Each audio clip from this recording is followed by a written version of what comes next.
Здравейте на всички! Добре дошли в нашия урок за програмиране. Днес ще говорим за Python, един от най-популярните и лесни за учене програмни езици. Ако искате да започнете своето пътешествие в света на програмирането, сте на правилното място. Какво следва?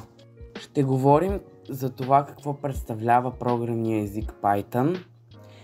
Ще инсталираме Python за компютър, както и ще инсталираме среда за програмиране и ще изпълним нашата първа програма. Python е програмен език, създаден от Гуидо ван Росум през 1991 година. Това, което го прави толкова специален, е неговата простота и широко приложение. С Python може да създавате софтуерни приложения, да разработвате уебсайтове, да решавате математически задачи и още много други неща. Следващата стъпка е да инсталираме среда за програмиране. Това е мястото, където ще пишем и изпълняваме нашите програми.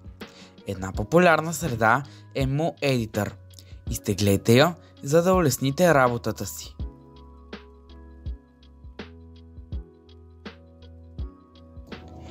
Сега, нека напишем нашата първа програма.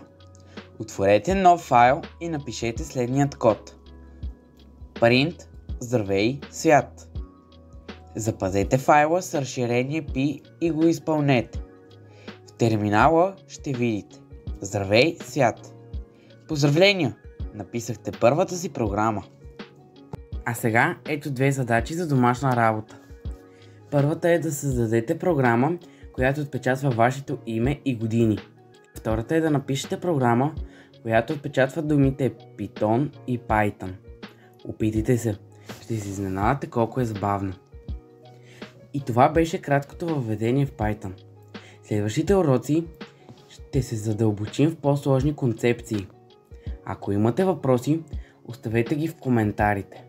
До скоро и успешни програмистки приключения!